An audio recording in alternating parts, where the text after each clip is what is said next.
Nous ouvrons l'audition de Monsieur Frédéric Auréal, chef du service de la protection au ministère de l'Intérieur.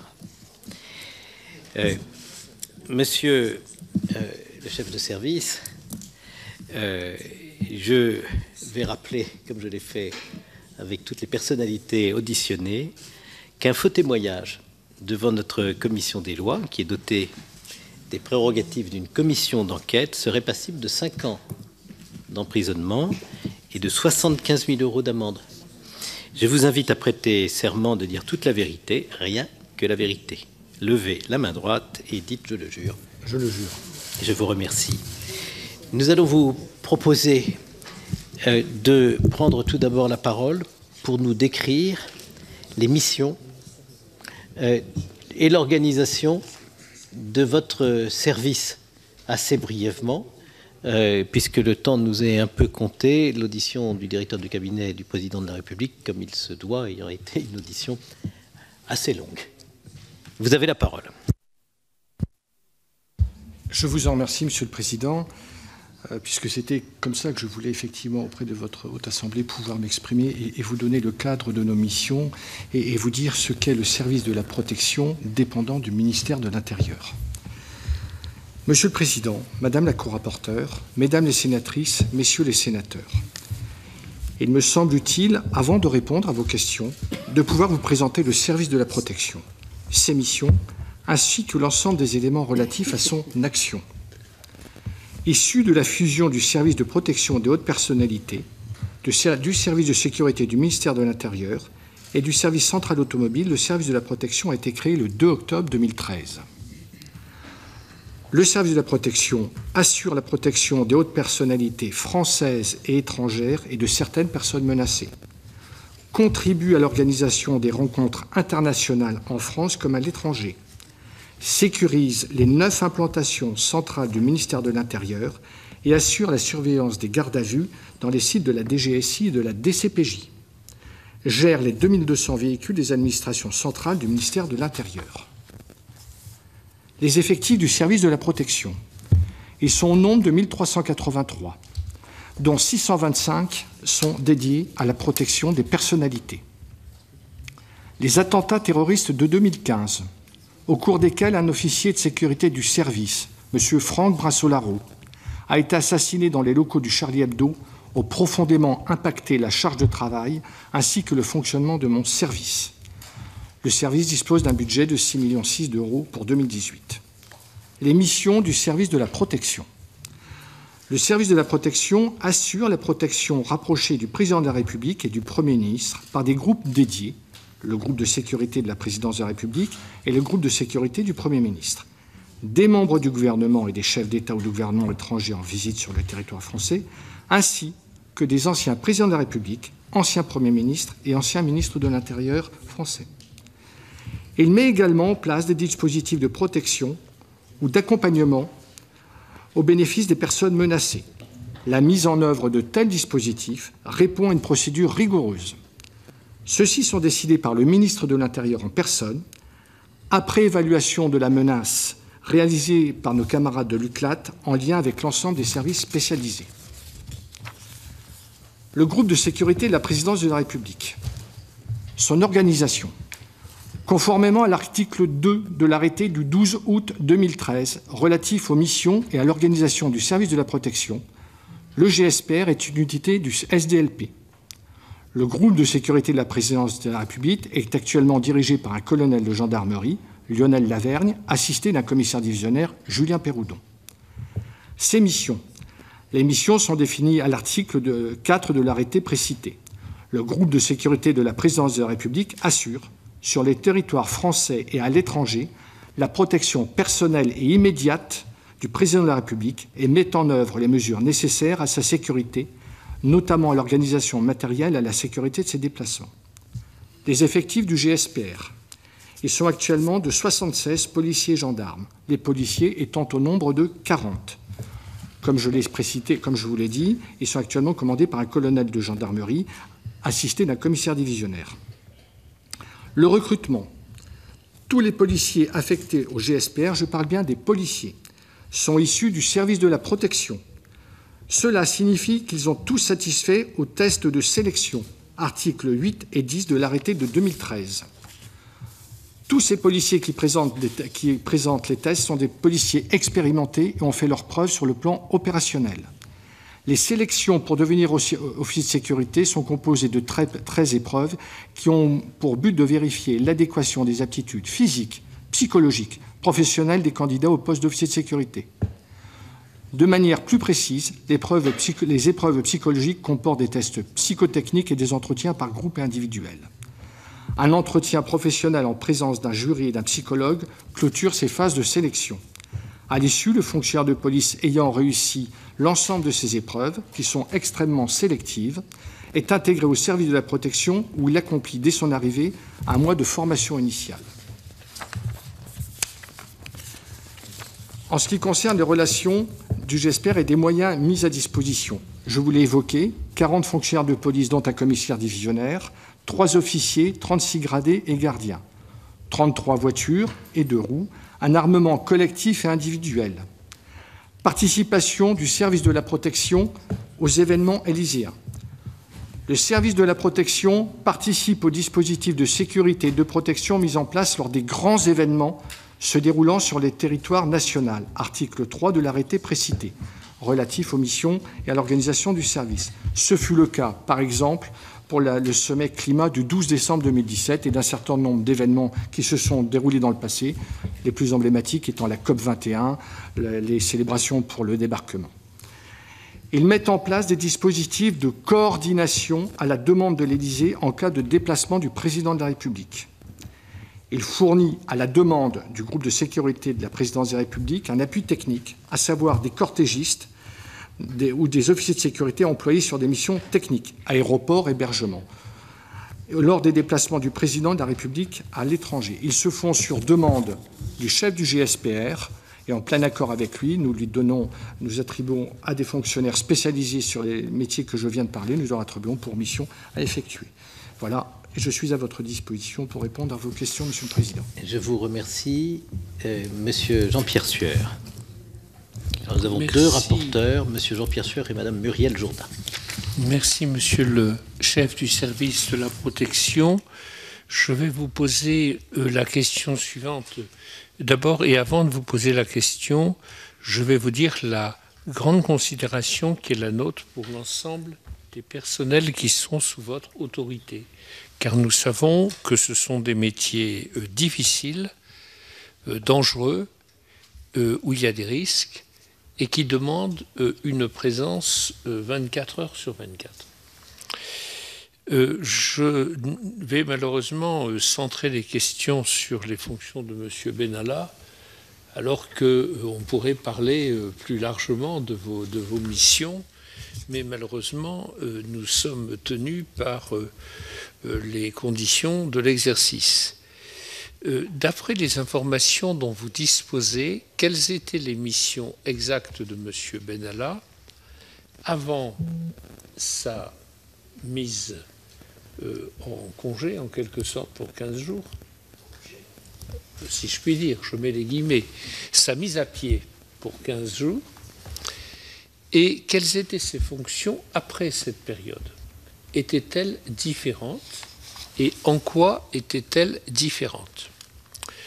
Deuxièmement, il nous a été dit que ces fonctions ne relevaient pas à proprement parler des missions de sécurité et que les missions de sécurité s'agissant du chef de l'État étaient strictement dévolues au GESPR dont vous avez parlé. Toutefois, comment, selon vos informations, étaient les relations entre le GSPR et M. Benalla? Et il a pu nous être dit que ce dernier pouvait donner des injonctions, instructions, prendre des positions, autrement dit, intervenir de manière quand même active dans les missions de sécurité. Est-ce vrai à votre connaissance, ou est-ce faux? Et comment percevez-vous la situation qui s'est ainsi créée? Voilà. Monsieur l'inspecteur général, vous avez la parole. Que je voulais vous poser. Alors, en ce qui concerne M. Benalla, j'ai été amené, comme ça a été le cas pour l'ensemble des candidats à l'élection présidentielle, 11 candidats, 8 d'entre eux ont été amenés à faire des demandes de protection, ce qui est normal dans le débat démocratique, et le candidat Macron a été amené effectivement à solliciter le ministère de l'Intérieur dès le début du mois de janvier pour avoir une protection. J'ai eu à ce moment-là, et je me permettrai de faire des points de chronologie, j'ai eu à ce moment-là à me transporter à sa demande auprès du directeur de campagne de M. Macron, et pu voir à cette occasion M. Benalla, qui d'ailleurs formellement s'est occupé de la gestion du parking de mon véhicule et de mon accueil et rien d'autre. Je ne connaissais pas M. Benalla. Dans les différents contacts qu'on a pu avoir pendant la campagne, ils se sont toujours passés sous l'autorité de mon directeur général, entre le service, le directeur de cabinet du candidat Macron, M. Girier, et souvent dans des contacts entre M. Girier et la chef de cabinet du ministère de l'Intérieur, moi étant dans une logique d'exécution et d'application des instructions qui m'étaient données. Pourquoi je vous dis cela? Puisque nous avons été amenés, en fonction de l'évolution de la campagne, de l'affluence aux différents meetings et de la menace potentielle, nous étions dans ce contexte-là à faire évoluer les dispositifs qui n'étaient pas figés pour les amener à avoir le nombre requis pour assurer la sécurité de tous les candidats qui en faisaient la demande. Je n'ai pas eu d'autres contacts avec M. Benalla à ce moment-là.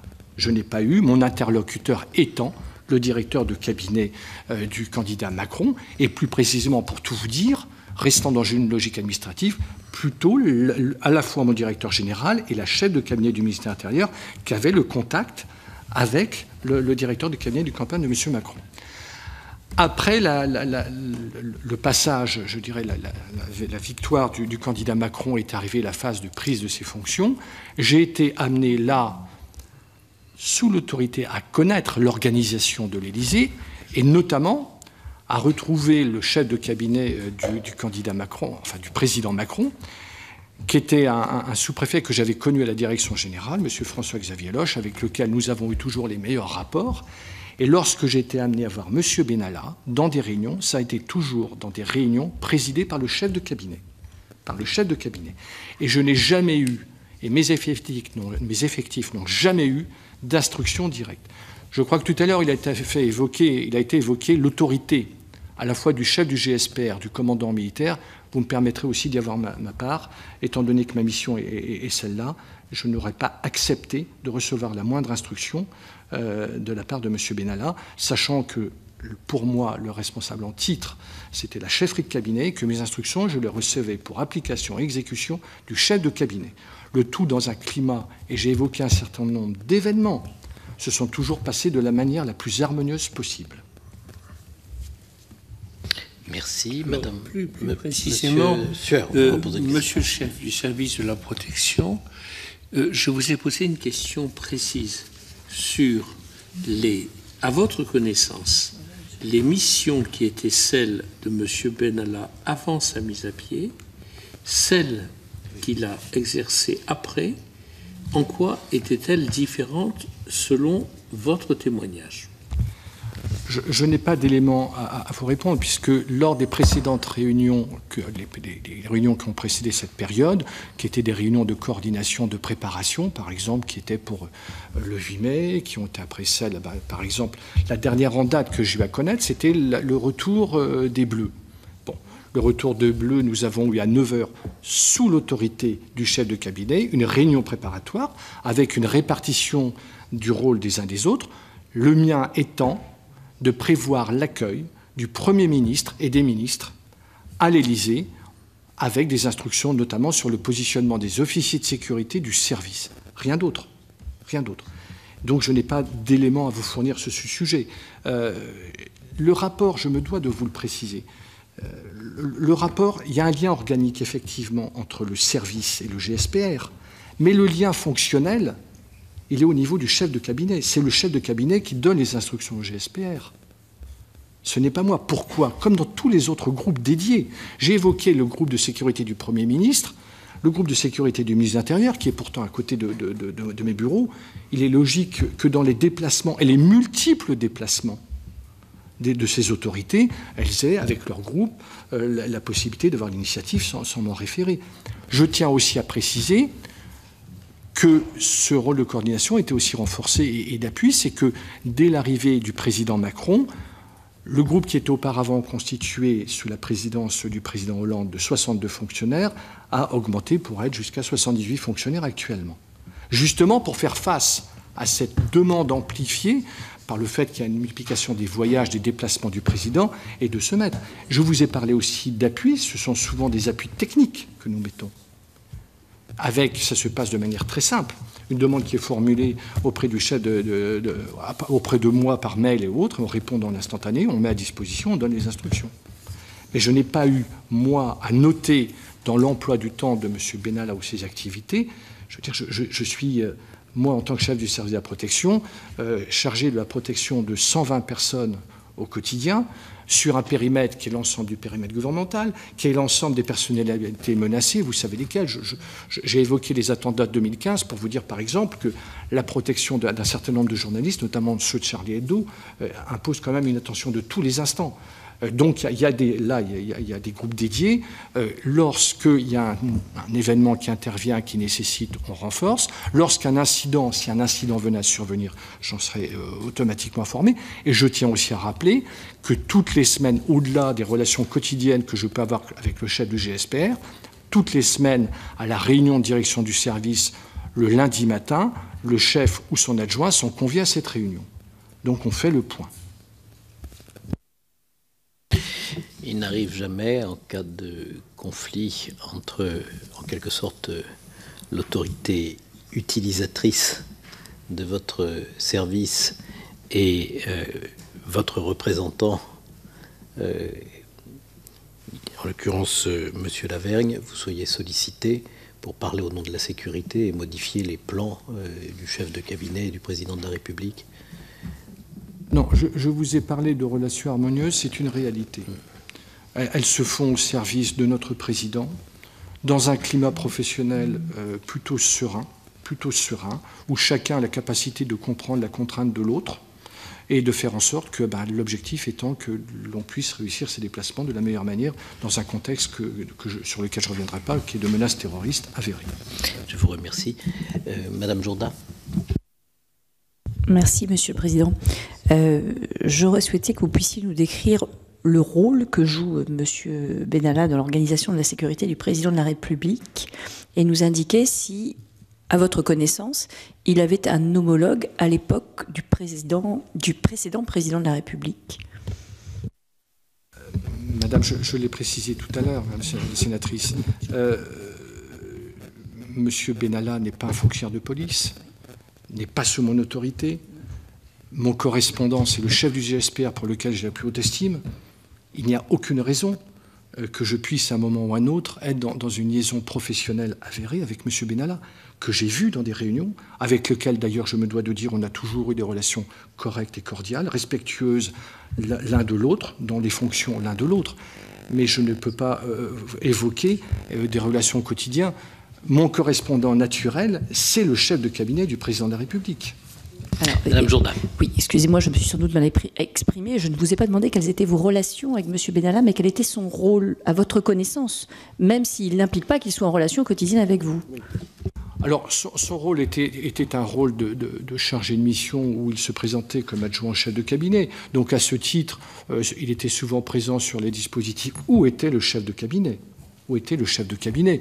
Donc, après, nous, on était dans le registre qui était nôtre. Je vous rappelle que dans la répartition des compétences, ces événements sur le territoire national où je pouvais voir étaient souvent pour nous soit un rôle de coordination, donc en retrait. Je vais vous donner un exemple concret qui va tout de suite. On est sur le transfert du couple Veil au Panthéon. Il y avait la partie que vous avez pu observer. Moi, la partie pour laquelle j'étais chargé, c'était de faire en sorte que les personnalités gouvernementales et autres personnalités conviées à cet événement majeur puissent être accueillis dans les meilleures conditions possibles de sécurité, en plein accord avec nous, par exemple nos collègues de la préfecture de police, de permettre ces techniques, la dépose des personnalités, la sécurisation des véhicules et la reprise des personnalités lors de la fin de la cérémonie. Mais à aucun moment, M. Benalla n'interfère dans ce type je dirais, dans cette logique opérationnelle. Il n'y a pas à intervenir et n'y intervenait pas. Maintenant, il était dans le dispositif aux côtés soit du président directement ou aux côtés du chef de cabinet, mais nous, on était en retrait dans une mission qui est la mienne, c'est-à-dire être en capacité d'intervenir en temps réel avec les effectifs nécessaires, avec une capacité opérationnelle de renforcer le GSPR, si besoin en était. C'est ça mon rôle. Et de pouvoir effectivement appuyer, s'il le fallait, en plus des effectifs du GSPR. Mais c'est surtout dans sa relation avec le chef du GSPR que ça se passait. Mais pas nous. Et l'existence d'un homologue du temps de la précédente présidence ? Il y a eu, dans le cabinet du président Hollande, il y avait effectivement une personne qui avait à peu près le même rôle, mais qui était là aussi dans une logique de coordination. Je dois le dire, parfois de facilitation aussi, ne nous cachons pas, de facilitation dans la gestion, qui permettait, qu'il y avait le lien direct avec la présidence si un sujet venait à se président, mais rien de plus. Moi, mes correspondants, tant sous la présidence du président Hollande que du président Macron, ont toujours été les chefs de cabinet. Merci de ces réponses. Monsieur Alain Richard. Oui, moi je continue à chercher des faits objectifs.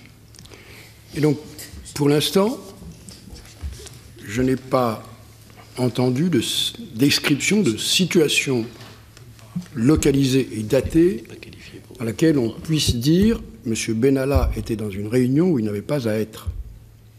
Donc, pour être bien sûr, je veux vous entendre dire, monsieur le chef de service, que Benalla s'est trouvé dans des réunions de préparation de déplacement ou de préparation de gestion d'événements concernant le président de la République. Et est-ce qu'il vous est arrivé de le voir se présenter dans des réunions d'évaluation ou des réunions de planification où il n'avait pas à être ? Monsieur l'inspecteur général. Monsieur le ministre, si vous me permettez, c'est un peu fastidieux, mais je crois que vous me demandez des faits. Je vais vous donner des exemples. Alors, je suis dosé pour l'aspect un peu de la chronologie, ça va être un peu fastidieux, mais je vais vous donner justement, j'ai fait ressortir, mes services m'ont ressorti, à partir du 30 avril, et vous verrez à quel point, là, il n'y a pas, M. Benalla est très peu présent. Nous avons la mission de reconnaissance pour la cérémonie du 8 mai. Donc un commandant de police y va, monsieur Benalla n'y est pas. 28 mai, mission de reconnaissance pour la visite du Premier ministre d'Israël. Mon collaborateur y est, il n'y est pas. 4 juin, mission de reconnaissance, toujours pour la visite au Grand Palais. Monsieur Benalla n'y est pas. Chaque fois que je dis qu'il n'y est pas, c'est-à-dire que ces réunions sont dirigées par le chef de cabinet du président de la République. 22 juin, hommage préparatoire pour Madame Veil, réunion de cadrage. Monsieur Benalla n'y est pas. 25 juin, mission de reconnaissance toujours sur le Panthéon. Je suis présent avec un collaborateur, M. Benalla n'y est pas. 25 juin, château de Versailles, pour le congrès. M. Benalla n'y est pas. C'est toujours le chef de cabinet. Et effectivement, nous avons, pour à la fois la cérémonie du 14 juillet, là, la présence de M. Benalla, la réunion, ainsi que pour le Salon Marigny, une autre réunion de finalisation. La dernière fois que j'ai vu M. Benalla, je vous l'ai dit tout à l'heure, c'était à l'occasion de la préparation du retour des Bleus, en vous disant le rôle qui m'avait été assigné, et c'est tout à fait logique, et vous avez pu voir le rôle qui était assigné à M. Benalla, sans qu'il y ait à en discuter. Voilà, c'était dans nos attributions d'accueillir le gouvernement et de rester dans une logique opérationnelle de positionnement à la fois des personnalités, aussi du cortège. Merci de votre réponse, Monsieur Kerrouche. Oui, parce que j'entends la remarque de notre collègue Alain Richard, mais je crois qu'il y a 2 situations où M. Benalla ne devait pas être. D'abord, sans doute le 1er mai, d'après les images que j'ai vues et que nous avons tous partagées. Ça, c'est le premier point. Et le second, il me semble qu'il a été mentionné par le préfet de police tout à l'heure, qui, à l'issue du 1er mai, l'a découvert en réunion et qu'il ne s'y attendait pas. Donc il y a au moins 2 cas de figure, j'allais dire, où nous avons factuellement les choses qui sont établies. Je vous remercie, et on ne parle pas de la période antérieure. Mais, monsieur l'inspecteur général, vous voulez peut-être réagir à ce que dit monsieur Kerrouche ou pas? Oui, vous dire que j'ai pas compétence à apprécier la présence de monsieur Benalla sur des faits du 1er mai pour lequel le service est complètement étranger, et que il y a actuellement une enquête à la fois judiciaire, votre commission, que je n'ai pas de commentaires à faire sur ce sujet. Madame le rapporteur, vous vouliez reposer une question? Oui, monsieur l'inspecteur général, vous indiquiez les réunions où monsieur Benalla ne se trouvait pas, mais sauf erreur de ma part, les dates que vous avez indiquées sont postérieures au fait du 1er mai, c'est-à-dire postérieures au moment où on a modifié ses fonctions. Et sur la période antérieure... Madame la co-rapporteure, j'ai pas plus d'éléments, je ne vous ai pas ressorti avant, mais de mémoire, je ne vais pas vous dire que je me suis pas retrouvé, mais il n'y a pas non plus de réunions aussi importantes que vous pouvez imaginer en termes de rythme. Les déplacements du président, notamment à l'extérieur, et on sait que notre président a eu de gros déplacements internationaux, j'ai pas participé, sauf pour les appuis dont j'ai parlé tout à l'heure. Donc je ne peux pas vous dire autre chose que lorsqu'il y a, et je rappelle justement le descriptif des missions qui sont les nôtres de coordination sur le plan. Donc je reste dans le cadre de mes compétences, je n'ai pas d'éléments autres à vous donner. Je n'ai pas d'éléments où je pourrais vous dire que voilà, une période c'est monsieur Benalla qui a dirigé. Non, moi je vous répète, c'est le chef de cabinet et sous son autorité que j'agis. Merci, monsieur l'inspecteur général. Monsieur François Grosdidier. Oui, sur le rôle de monsieur Benalla, il semblerait à vous entendre que son rôle soit strictement limité à l'organisation des déplacements. On nous a dit qu'il participait jusqu'à présent à l'organisation des déplacements publics et qu'il organisait lui-même les déplacements privés. Mais par ailleurs, il est présenté d'abord comme quelqu'un qui se préoccupe des questions de sécurité, puisqu'il a été même intégré à la réserve opérationnelle spécialisée de la gendarmerie en raison de son expertise sur la protection des hautes personnalités. C'est ce que nous a dit le général Lizuret. Ensuite, il a tous les attributs d'un policier. Le port d'armes, notamment, un peu curieux pour quelqu'un, on a tous connu des chefs de cabinet de mission chargés simplement de l'organisation. Il n'était jamais armé et jamais à bord formé aux questions de sécurité. Par ailleurs, vous nous dites qu'il se présentait comme chef adjoint de cabinet, mais qu'il ne l'était pas. Donc, ça interpelle un peu, vous n'êtes pas le premier à nous le dire, le ministre lui-même nous a dit qu'il s'était autoproclamé adjoint chef de cabinet. Donc, est-ce que ça n'inquiète pas quand même parfois lorsque dans la haute administration, dans des cabinets, les gens se prévalent d'une qualité qui n'est pas la leur, et quand on est adjoint au chef de cabinet, on peut facilement se substituer au chef de cabinet. Quand on est plus spécialisé que son chef de cabinet sur les questions de sécurité, prendre la main sur les questions de sécurité. Donc, on a du mal à croire dans ces conditions que vraiment il ne s'intéressait pas aux questions de sécurité. Par ailleurs, on nous a dit qu'il n'était jamais armé lors des déplacements publics. En revanche, quid des déplacements privés? Est-ce qu'il est armé est-ce qu'il aurait eu assuré des missions de protection des déplacements privés, et est-ce qu'il arrive que le GSPR lâche le président de la République au moment de déplacements privés, ou est-ce que le GSPR veille à la sécurité du président de la République 24 heures sur 24, 365 jours par an? Ou y a-t-il un moment où il n'y aurait plus que M. Benalla?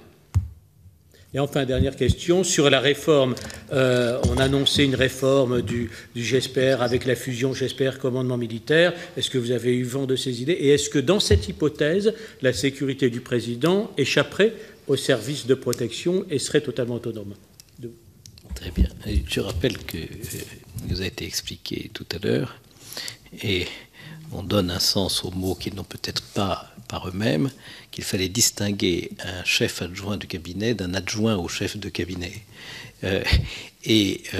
Donc, monsieur, si j'ai bien compris, monsieur Benalla n'a jamais été chef adjoint du cabinet. Il a été l'un des deux adjoints du chef de cabinet, ce qui, semble-t-il, est une distinction importante dans cette hiérarchie para-administrative, mais nous comprenons que adjoint au chef, c'est moins important que chef adjoint. C'est ce que j'ai compris. Oui. Voilà. Et ça permet de mieux comprendre la localisation exacte de M. Benalla dans la hiérarchie de ce que j'ai entendu qualifier pour la première fois de ma vie de chefferie de cabinet. J'ai vécu en Afrique, les chefferies j'ai connu, je ne savais pas qu'à l'Élysée il y avait aussi une chefferie. Voilà. Alors, Monsieur l'inspecteur général, pour répondre à notre collègue. Est-ce que vous me permettez de faire l'ordre inversé, Monsieur le Sénateur, c'est-à-dire de répondre à votre dernière question sur la réflexion qui est en cours à l'Élysée. Je vous répondrai tout simplement ce qu'a répondu le ministre. Il faut que le lien avec le ministère de l'Intérieur subsiste. Je n'ai pas d'autres commentaires et ce sont les paroles du ministre que je reprends en mon compte. Premier élément, et je n'ai pas d'autres éléments à vous fournir sur cette réflexion. Deuxième élément, le ministère dont je dépends a émis un avis négatif sur la demande de port d'armes de M. Benalla. Je reste à ma place. Dois-je vous dire que j'étais extrêmement défavorable au fait qu'une personne non policier, je veux dire une personne privée, puisse être armée alors qu'un dispositif de protection constitué de professionnels aguerris puisse être présent. Dans la méthodologie d'action, si un événement venait à survenir, c'était incompatible. Je l'avais fait savoir. Cela a été repris en plus d'un certain nombre d'arguments. Moi, j'ai dit d'entrée, quand la question a été posée, mais totale réticence. Elle a été suivie par mon ministre, par le ministère de l'Intérieur. Je n'ai pas d'autres commentaires à faire. Voilà. Donc, je reste dans le cadre de mes compétences. Il y avait une troisième question, excusez-moi, monsieur le sénateur. Est-ce que le GSPR veille à la sécurité du président 24 heures sur 24, 365 jours par an? Oui, monsieur le sénateur, mais je pense que le chef du GSPR, qui est au quotidien dans cette mission, sera plus apte à vous répondre que je ne peux l'être avec des imprécisions qui ne seraient pas à la hauteur de cette haute assemblée. Je vous remercie, monsieur Colomba. Bien. Après vos déclarations, monsieur, je voudrais savoir ce qu'il faut penser de ce témoignage qui quand même vient du secrétaire général du syndicat des commissaires de la police nationale, qui est un syndicat largement représentatif, qui dit que donc monsieur Benalla est régulièrement sur les dispositifs opérationnels. Alors apparemment il n'est pas dans les dispositifs de commandement, mais dans les dispositifs opérationnels. Il pilote différentes choses sans qu'on sache qui l'a mandaté pour ça. Et il explique que face à eux, quelqu'un qui représente, même si c'est de façon indue, une forme d'autorité qui est supérieure à la leur, eh bien, les policiers sont quand même un peu désarmés. Alors, est-ce que ce sont des fadaises ou est-ce que ça vient quand même de quelqu'un, je ne pense pas, qui raconte n'importe quoi. Voilà, on est un peu, nous, on essaye de faire la lumière. On a beaucoup de mal à s'y retrouver. Ceci dit, ça ne me paraît pas contradictoire avec ce que vous avez dit. Monsieur le sénateur, je n'ai pas de commentaires à faire sur les déclarations d'un responsable syndical de haut rang. Moi, je vous ai dit ce qu'il en était. Mon observation, moi, elle n'est pas le fruit de ce qui m'a été rapporté, c'est le fruit d'un constat visuel et d'une présence opérationnelle. Et je réitère ce que je vous ai dit, je n'ai jamais vu et n'aurais jamais accepté, je dis bien jamais accepté, que M. Benalla puisse donner des instructions à mes effectifs, mais je crois que le chef du GSPR vous dira de la même chose, comme je crois aussi savoir que ça fait partie des déclarations du général Biofarina sur le commandement militaire. Chacun à sa place, et je dois aussi vous le confier, je n'ai jamais vu M. Benalla tenter ce type d'opération. Bien, je vous remercie, monsieur l'inspecteur général. Il y a d'autres questions. Madame Benbassa.